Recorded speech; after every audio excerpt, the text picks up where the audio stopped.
So welcome back. Welcome everyone. जैसे आप देख रहे होंगे स्क्रीन पे कि आज का टॉपिक है नेशनल पेंशन स्कीम, राष्ट्रीय पेंशन योजना।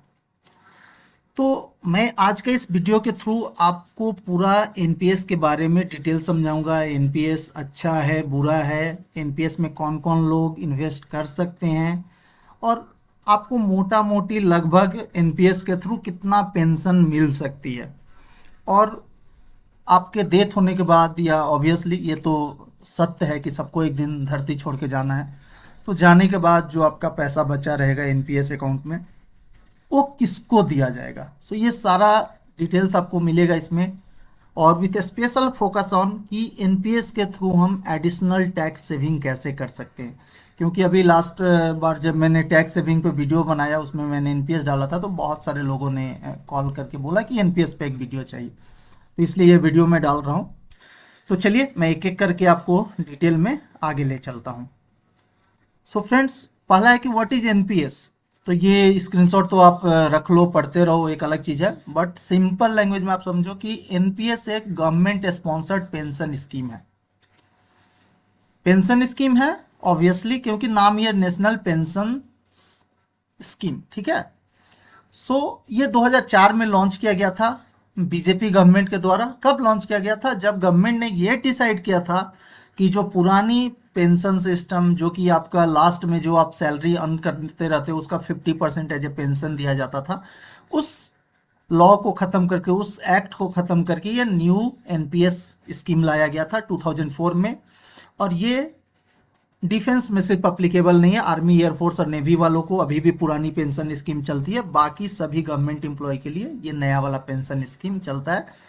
और आगे चल के इसको 2009 में प्राइवेट सेक्टर या नॉर्मल पब्लिक के लिए भी ओपन कर दिया गया था। तो एक चीज़ आप समझ गए, ये गवर्नमेंट स्पॉन्सर्ड स्कीम है, 2004 में लॉन्च हुई। और 2009 में इनिशियली जब 2004 में लॉन्च हुआ था तो सिर्फ ये गवर्नमेंट एम्प्लॉय, स्टेट गवर्नमेंट और सेंट्रल गवर्नमेंट के एम्प्लॉय के लिए था। बट 2009 में इसको प्राइवेट सेक्टर और नॉर्मल पब्लिक के लिए भी ओपन कर दिया गया था। दूसरा चीज़ है कि ये एक रिटायरमेंट स्कीम है। तो आप जो भी पैसा डालते हो, नॉर्मली मान के चलो कि 58 ईयर्स तक और 60 ईयर्स तक अगर आप जॉब करते हो तो आपका पैसा लॉक्ड इन रहेगा, अ काइंड ऑफ लॉकअप रहेगा। वो पैसा आप विड्रॉ नहीं कर पाओगे। बट वो मार्केट से लिंक्ड स्कीम है, तो बेस्ड ऑन शेयर मार्केट और म्यूचुअल फंड कैसा बिहेव करता है, आपको रिटर्न अच्छा होने की संभावना है। क्योंकि ऐसा देखा गया इंडियन मार्केट में कि लॉन्ग टर्म में 10 साल, 15 साल, 20 साल में रिटर्न हमेशा अच्छे मिलते हैं। तो ये शॉर्ट में था एनपीएस क्या है। अब एनपीएस स्कीम दो तरह का है, ठीक है। One is tyre 1 account and one is tyre 2 account. तो इन डिटेल ये आप समझ लो शॉर्ट में कि टायर 1 अकाउंट कंपल्सरी आपको ओपन करना है अगर आप एनपीएस अकाउंट खोलना चाहते हो तो। और जो भी गवर्नमेंट या आपका जो पैसा जाएगा वो टायर 1 में ही ऑटोमेटिक जाता है। और टायर 2 अकाउंट जो है वो वॉलेंटरली एडिशनल अकाउंट है, जिसको आपको एक्टिवेट करना पड़ता है। आप सिर्फ टायर 2 अकाउंट ओपन नहीं कर सकते हैं। सो टायर 1 एंड टायर 2 या तो दोनों ओपन करेंगे या टायर 1 ओपन करेंगे, और टायर 2 उसके साथ ऑटोमेटिक रहता है, बट आपको एक्टिव करना पड़ता है। अब आपके दिमाग में आ रहा होगा कि शायद ये दो अकाउंट क्यों है, तो इसका भी थोड़ा सा डिटेल दे दूं। जैसे पहले क्या था हमारा सिस्टम कि पीएफ 12% कटता था, 12% गवर्नमेंट देती थी। आज के डेट में सरकारी वालों के लिए 14% हो गया, एनपीएस में जाता है, बट उनके साइड से 12% ही कटते हैं। तो सेम चीज यहाँ पर, जो वो 12% और जो इम्प्लॉई और एम्प्लॉयर दोनों का कंट्रीब्यूशन है वो टायर 1 अकाउंट में ही जाएगा, जो कि आपका टिल रिटायरमेंट ले देकर 58 ईयर्स तक लॉक्ड इन रहता है। 58 ईयर्स तक आप निकाल नहीं सकते हैं। और ये अच्छी बात है क्योंकि इसका नाम ही है पेंशन, तो भाई पेंशन तो आप रिटायर होने के बाद ही लेना चाहिए था। बट कुछ कंडीशनल विड्रॉल है सिस्टम, तो उसको मैं अभी फोकस नहीं कर रहा हूँ। मेरा फोकस मेनली एनपीएस को समझाने पर है। विड्रॉल आप कैसे कैसे कर सकते हो वो कंडीशन मैं बाद में टाइम रहा तो जरूर बताऊंगा। और टायर 2 अकाउंट इसलिए दिया गया क्योंकि बहुत लोग का था कि हम सिमिलर स्कीम ऐसा भी चाहते हैं कि मैं जब चाहूँ पैसा डालूँ और जब चाहूँ निकाल भी सकूँ with similar feature of tyre 1। तो इसलिए टायर 2 अकाउंट का कॉन्सेप्ट आया कि अब टायर 2 में as a mutual fund account आप इसको यूज़ कर सकते हैं, विद सेम रेगुलेशन, गवर्नमेंट की सिक्योरिटी के साथ आप उसमें जो भी पैसा डालेंगे हाईली रेगुलेटेड होगा और सही जगह पर ही पैसा लगाया जाएगा। और आप जितना भी पैसा टायर 2 में डालते हो एज ए म्यूचुअल फंड वो इन्वेस्ट होगा फॉर एग्जांपल, और वापस आपको जब चाहे आप निकाल सकते हैं। तो यही डिफरेंस है बेसिकली टायर 1 और टायर 2 में। अब आता है कि what is the investment preference in NPS. एक चीज और मैं आपको बता रहा हूँ, मैं ये पूरा वीडियो जो है ना क्वेश्चन के थ्रू लेके चला हूँ, क्योंकि मैंने देखा है कि आप क्वेश्चन करो और उसके बाद उसका अगर जवाब दो ना तो लोगों को ज़्यादा समय तक चीज़ें ध्यान में रहती है और समझ में आती है। तो ये इन्वेस्टमेंट ऑप्शन क्या है, तो जब आप एनपीएस अकाउंट खोलते हो तो आपके पास दो ऑप्शन बेसिकली मिलेंगे, एक्टिव चॉइस या ऑटो चॉइस। अब ये है क्या, तो बेसिकली इस तरफ से आप समझ सकते हो कि जब एक आदमी यंग होता है लाइक 25 ईयर्स 30 ईयर्स, जब उसकी स्टार्टिंग जॉब लगती है तो उस पर लाइबिलिटी कम होता है और रिस्क लेने की कैपेबिलिटी ज़्यादा होती है। ये आप सभी मानोगे, क्योंकि शादी नहीं हुआ है फॉर एग्जांपल, या हो भी गए हैं तो मियाँ बीवी सिर्फ है, अभी बच्चे नहीं आने में थोड़ा टाइम लगेगा। तो वो सबको देखते हुए रिस्क टेकिंग एबिलिटी ज़्यादा होगा और उन पर लाइबिलिटी या रिस्पॉन्सिबिलिटी कम होता है। तो वैसे लोग एक्टिवली ज़्यादा इक्विटी में इन्वेस्ट कर सकते हैं, क्योंकि जब आप एनपीएस में पैसा लगाते हो तो आपका पैसा जो है तीन जगह जाता है। एक इक्विटी में जाएगा सीधे शेयर मार्केट में म्यूचुअल फंड के थ्रू, दूसरा आपका गवर्नमेंट बॉन्ड में जाएगा, और तीसरा है प्राइवेट सेक्टर में जाएगा फॉर एग्जांपल। ठीक है, ये तीन चीज। तो जो लोग यंग है वो ऐसा कर सकते हैं कि मेरा 80% पैसा जो भी है वो शेयर में चला जाए, क्योंकि share in long run will give a good return. वो अलग बात है कि शेयर के साथ फ्लक्चुएशन और रिस्क इन्वॉल्व है, बट ठीक है आप रिस्क ले सकते हो यंग एज में। तो एक्टिव चॉइस नॉर्मली वो लोग ऑप्ट करते हैं जो टाइम टू टाइम अपना पोर्टफोलियो को और एनपीएस को ट्रैक कर सकते हैं। उनका वो मार्केट से थोड़ा अवेयर हैं कि मार्केट कैसा परफॉर्म कर रहा है नहीं कर रहा है, उसके बेसिस पे वो चेंज कर सकते हैं अपना स्कीम को।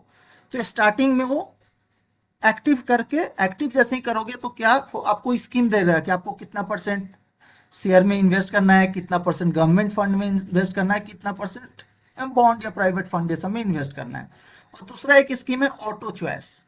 जब आप ऑटो चॉइस करते हो ना तो ये बेस्ड ऑन आपका एज ऑटोमेटिक ये स्विचिंग करते रहता है। फॉर एग्जांपल अगर आप 20 ईयर्स या 25 ईयर्स के एज में जॉब स्टार्ट करते हो तो ये ऐसा कुछ रखेगा कि 80% शेयर में जाए और 10% गवर्नमेंट बॉन्ड में जाए और बाकी 10% प्राइवेट फंड में जाए। और जैसे जैसे आपका एज बढ़ेगा, फॉर एग्जांपल आप 40 के एज में आ जाओगे तो ये क्या कर देगा कि आपका 50% ही शेयर में जाएगा, share equity related mutual fund, और बाकी 20% या 30% ऐसे से करके। और इनिशियली आप जैसे 50 55 58 के पास पहुंचोगे तो ऐसा कुछ हो जाएगा कि आपका 90% इक्विटी में नहीं जाएगा, इक्विटी में सिर्फ 5 या 10% ही जाएगा, और बाकी सब ऐसे जगह आपका पैसा इन्वेस्ट हो जाएगा कि चूंकि आपका रिटायरमेंट एज नज़दीक आ गया। तो ऐसा नहीं होना चाहिए कि मेरा पोर्टफोलियो बढ़ के 1-2 करोड़ हो गया था और जिस साल मेरे को रिटायर होना है उसी साल मार्केट ने बहुत खराब परफॉर्म किया और घट के 50 लाख पे आ गया और सीधे आधा हो गया।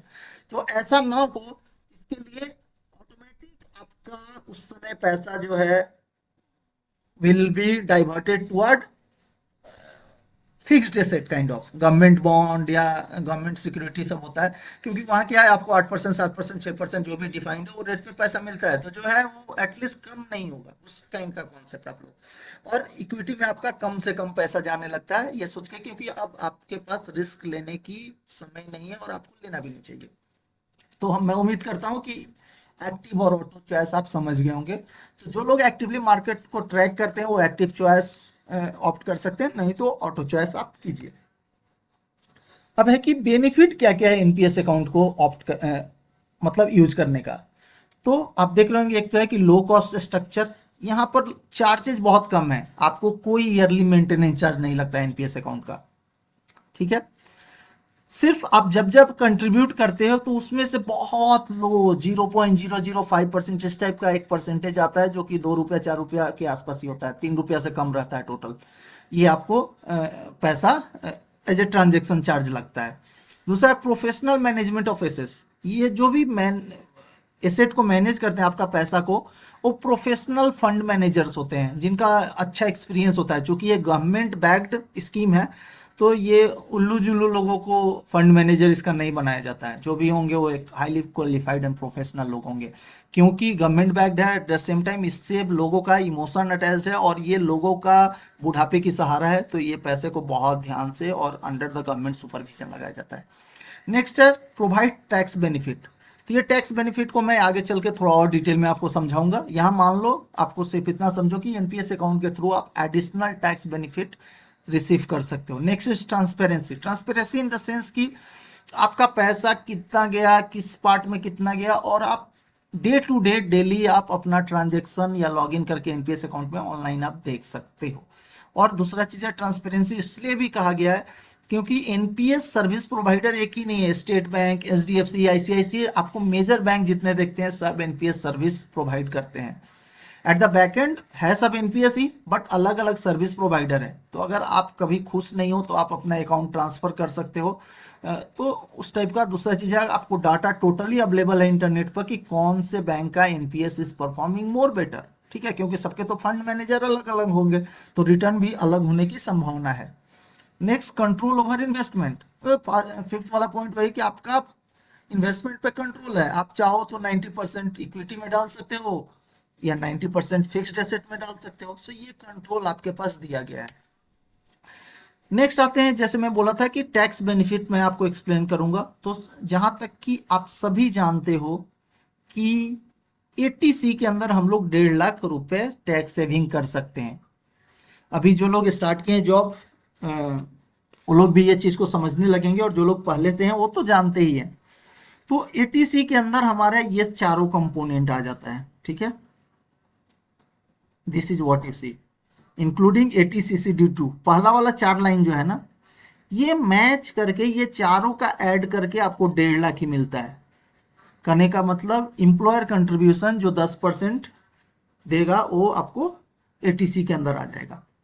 बट इसके अलावा आप अपने तरफ से भी एनपीएस का टायर 1 अकाउंट में पैसा जमा कर सकते हो, और वो 50,000 अगर आप एनुअली डाल देते हो तो वो 50,000 भी आपका टैक्स फ्री हो जाता है। तो फॉर एग्जांपल मान लो जो 30% टैक्स ब्रैकेट में है वो यहाँ से एडिशनल 50%, तो 50% ऑफ 30% निकालोगे तो कितना होगा बच्चों, आप खुद कर लो कैलकुलेशन। 2020 कट जाएगा और 15,000 के आसपास, ठीक है। So that way you are saving that amount of tax, ठीक है। तो ये एक एडिशनल टैक्स बेनिफिट आपको मिल रहा है, और ये मैं आपको एज ए बोनस इन्फॉर्मेशन दिया हूँ कि अगर जो लोग भी जॉब में हैं, टैक्स अच्छा खासा उनका कट रहा है, तो आप एनपीएस अकाउंट जरूर खोलिए। मैं मानता हूँ कि आपको ऑलरेडी पीएफ में जा रहा है, बट आप एनपीएस अकाउंट भी खोल लो। ये 10% एम्प्लॉयर को बोलो कंट्रीब्यूट करने के लिए।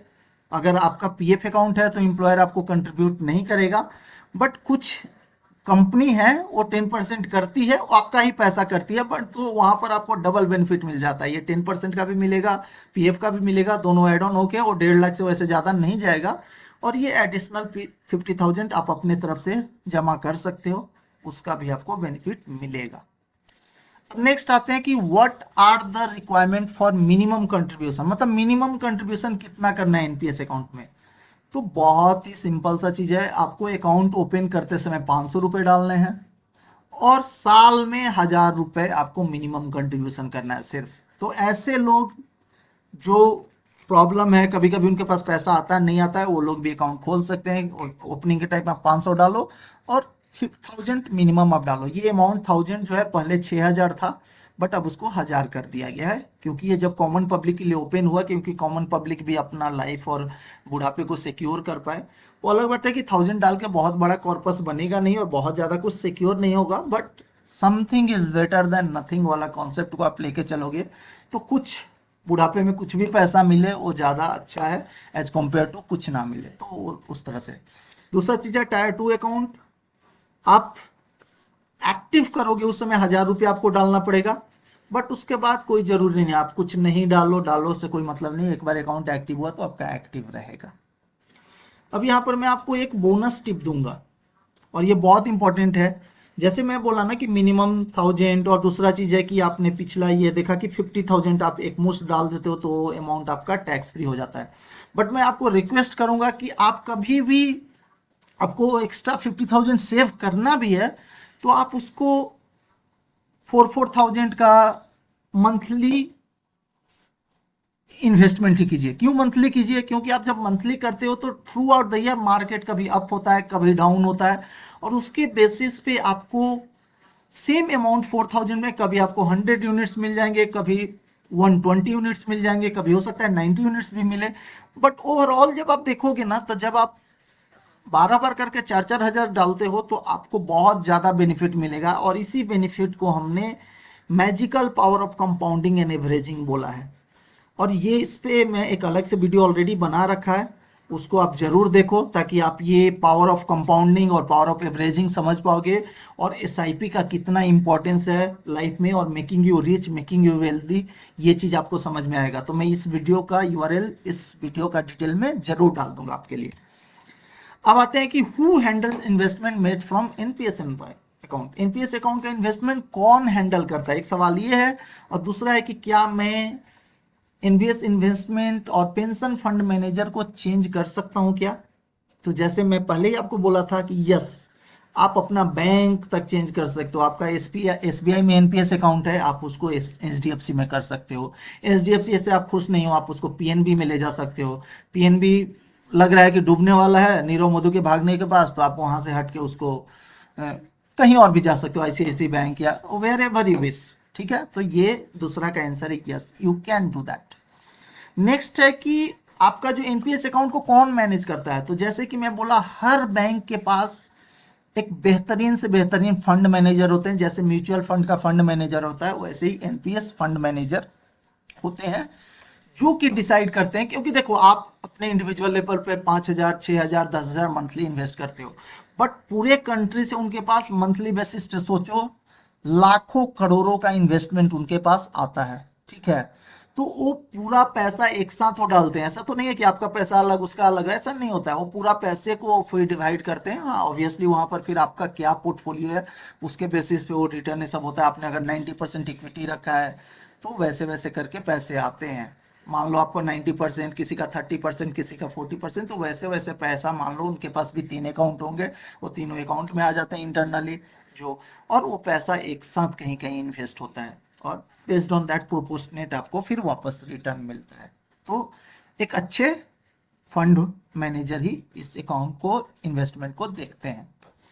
अब आ जाता हूं, थोड़ा सा आपको कंपैरिजन करके दिखा दूं कि एनपीएस और दूसरा टैक्स सेविंग इंस्ट्रूमेंट में कंपैरिजन कर देते हैं। तो एक मैंने एनपीएस लिया है, दूसरा मैंने यूनिट लिंक्ड पेंशन प्लान लिया है, एम्प्लॉय प्रोविडेंट फंड लिया है, और पब्लिक प्रोविडेंट फंड लिया है। तो पहले आ जाते हैं lock in period. Lock in period मतलब कि इस टाइम तक आप पैसा नहीं निकाल सकते हो। तो देख रहे हो, ये टिल रिटायरमेंट है, मतलब कि आप जब तक रिटायर ना हो जाए, और रिटायरमेंट एज एज पर एनपीएस इज 58 ईयर्स, तो 58 ईयर्स तक। यूनिट लिंक्ड पेंशन प्लान 5 साल के लिए होता है, 5 साल आप यहाँ से पैसा विड्रॉ नहीं कर सकते हैं। ईपीएफ जो है, पीएफ अकाउंट, वो 5 साल के लिए होता है वो भी, और पीपीएफ जो है वो 15 साल के लिए होता है। तो आप देख रहे होंगे कि लॉक इन परस्पेक्टिव से सबसे लंबा लॉक इन इसी में है, और इस तरह से ये आपको एक बाध्य करता है कि डिसिप्लिन, अगर आप एक बार स्टार्ट हो गए तो आपका वो पैसा रिटायरमेंट में ही निकले। सो एक तरह से देखा जाए तो ये अपना पर्पस को फुलफिल कर रहा है, क्योंकि नाम है पेंशन में, तो पेंशन में ही मिलना चाहिए, उससे पहले क्यों? ठीक है, बट हाँ, कुछ एक्सेप्शनल केसेस हैं, आप वहां पर विड्रॉ कर सकते हैं। Withdrawal at maturity.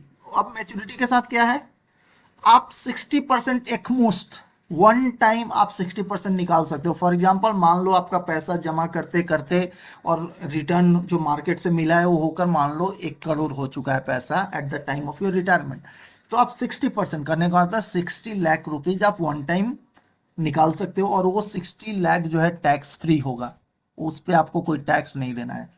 और दूसरा चीज है कि 40% जो पैसा, जो 40 लाख बचा, उसको आप एज ए एन्युटी इन्वेस्ट कर देते हो।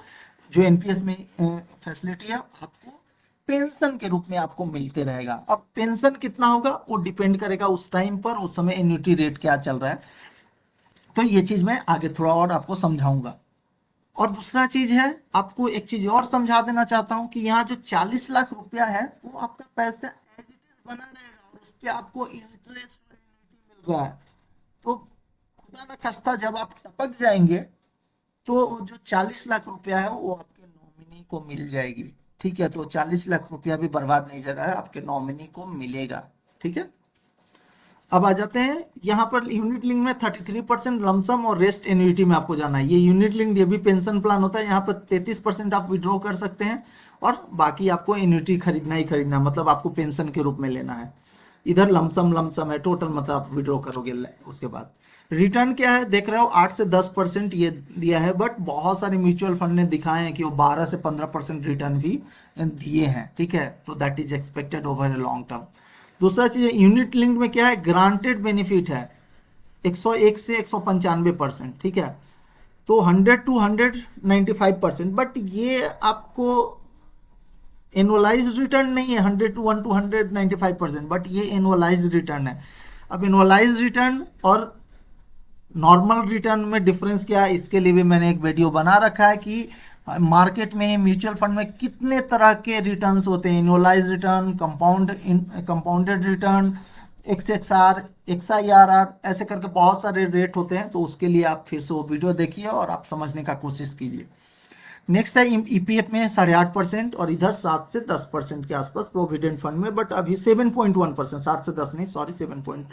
तो आप देख रहे होगे कि उसके मामले में हाईएस्ट अप्रॉक्स रिटर्न इसी के पास है कि ये 10-12%, 15% तक भी रिटर्न दे सकता है। तो लॉन्ग टर्म में आपको यहाँ भी से भी बेनिफिट मिलता है। कॉस्ट आप देखो 0.01%, इट इज़ 1.35%, ये दोनों नो कॉस्ट हैं, ठीक है। तो कॉस्ट में भी बहुत ज़्यादा यहाँ नहीं है। टैक्सेशन कैटेगरी में ई कैटेगरी, मतलब एग्जाम्प्ट, एग्जाम्प्ट एंड एग्जाम्प्ट, 3 ई है। मतलब कि आप जो पैसा इन्वेस्ट करोगे वो भी टैक्स फ्री के लिए एलिजिबल हो गया। रिटायरमेंट के साथ जो पैसा 60% जो विड्रॉ करोगे वो भी टैक्स फ्री हो गया, और 40% जो लगा दिए वो तो ऑटोमेटिक आपको नहीं मिल रहा, तो टैक्स फ्री है ही, ठीक है।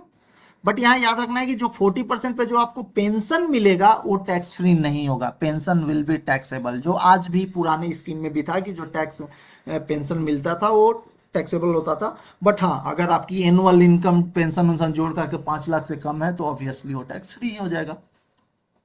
ये तीनों ई कैटेगरी में ही आते हैं, ठीक है। पार्शियल विड्रॉल देखो, मैं बोला था ना कि अप टू 25%, मैक्सिमम 3 टाइम्स। तो कुछ कुछ सिचुएशन है, बेटे बेटी की शादी हो और कुछ वैसा अनहैपनिंग हो, तो वैसे टाइम में आप 25% जो भी कॉर्पस है उसका विड्रॉ कर सकते हैं 3 बार पूरे लाइफ टाइम में। तो ये भी आपको समझ में आया होगा कि एनपीएस और बाकी टैक्स सेविंग में क्या मतलब कंपैरिजन है। अब एक सवाल आता है कि हम एनपीएस से तो टैक्स बचा ही रहे हैं और ये टैक्स बेनिफिट मिल रहा है। म्यूचुअल फंड में भी एक ईएलएसएस कैटेगरी करके म्यूचुअल फंड होता है, which we call it equity linked saving scheme. तो ये भी एक म्यूचुअल फंड है, बट यहाँ क्या है आपको कि टैक्स बेनिफिट मिलता है। आप ईएलएसएस फंड में डालोगे तो आपको टैक्स बेनिफिट मिलेगा, और वो टैक्स बेनिफिट एटीसी के अंदर ही है। तो एटीसी का मेरा 1.5 लाख है ना, तो उस 1.5 लाख के अंदर ही अकाउंट होगा, ठीक है। दूसरा चीज है कि ईएलएसएस फंड क्या है और कौन से टॉप 5 बेस्ट ईएलएसएस फंड है, उसके लिए भी मैंने एक वीडियो बना के रखा है और उसका डिटेल भी मैं इस वीडियो में डालूंगा, तो उसको भी आप देखिए और ईएलएसएस फंड को समझिए। तो आ जाते हैं अब ये लॉक इन, अगर देखोगे तो इसमें 3 साल है, इसमें तो टिल रिटायरमेंट है, वो दिखाई दिया था। रिटर्न 8 से 10%, इधर देखो 12 से 14%, और वाकई कुछ फंड ने 18% तक रिटर्न दिए हैं कुछ साल में ईएलएसएस कैटेगरी में। दूसरा चीज है कि अब देख रहे होंगे ना, ये 8 से 10 है और ये 12 से 14 क्यों है, इसके पीछे एक फ्लेक्सिबिलिटी है, क्योंकि एनपीएस पर बहुत ज़्यादा ही गवर्नमेंट का और पीएफआरडीए का रेगुलेशन रहता है। तो म्यूचुअल फंड मैनेजर जो है वो जहाँ तहाँ पैसा नहीं लगा सकता है, तो सेफ जगह पे ही पैसा लगाते हैं, और जहाँ पर आप सेफ्टी देखोगे वहाँ पर रिटर्न तो थोड़ा कम होगा। जबकि यहाँ पर म्यूचुअल फंड मैनेजर के पास फ्लेक्सिबिलिटी थोड़ा ज़्यादा होती है, और वो कभी कभी पैसे को रिस्क की जगह भी डाल के ज़्यादा रिटर्न कमा सकते हैं। दूसरा चीज़ है प्रीमैच्योर विड्रॉल, जैसे मैं बोला 25% यहाँ, बट यहाँ कोई विड्रॉल नहीं, बट ये 3 साल का ही लॉक इन पीरियड है तो जरूरी भी नहीं है। टैक्सेशन में ट्रिपल ई है, ठीक है। और यहाँ क्या है आपका जिस ब्रैकेट में फॉल करोगे उसके अनुसार, और रियल्टी सिजिल मतलब शॉर्ट टर्म कैपिटल गेन के बेसिस पे आपको मिलेगा, ठीक है। नहीं लॉन्ग टर्म, चूंकि अब 3 साल हो गया ना, तो long term capital gain which is 10% of profit. जो भी आपका मान लो पूरा पैसा 1 लाख डाला था और 6 लाख निकल रहा है, तो आपको 5 लाख पे 10% देना पड़ेगा प्रॉफिट पे। Next is withdrawal. विड्रॉल तो आपको पता ही है 60 साल 60% और बाकी एन्युटी खरीदना है, और इसमें लमसम आपको इन्वेस्टर को निकल जाता है। अब आ जाते हैं what happens to case of death of NPS subscriber. तो ये मैं आपको बता चुका हूँ पहले ही कि अगर आपकी डेथ हो जाती है, अब डेथ दो केस में हो सकता है, एक तो मैं कंट्रीब्यूट कर रहा हूँ और जॉब के टाइम में ही हो गया, तो वैसे केस में भी आपका जो भी पैसा जमा हुआ है एलॉन्ग विथ रिटर्न आपके नॉमिनी को दे दिया जाएगा। एक केस हुआ। दूसरा केस है कि आपका पेंशन स्टार्ट हो गया है, तो पेंशन स्टार्ट हुआ है तो आपका 40% पैसा ऑलरेडी एनपीएस के पास है, जो भी एन्युटी आप लिए हैं एसबीआई या एलआईसी इनके थ्रू उनके पास पैसा रहता है, तो वो पैसा भी आपको नॉमिनी को दे दिया जाएगा। और यहाँ पर मैं एक रिक्वेस्ट करूँगा कि आज की डेट में आपके पास जितना भी सेविंग अकाउंट है, फिक्स डिपॉजिट अकाउंट है, इंश्योरेंस है, डीमेट है, म्यूचुअल फंड है, जो भी अकाउंट है आप जरूर चेक कीजिए कि आपके पास उस अकाउंट में नॉमिनी रजिस्टर्ड है या नहीं।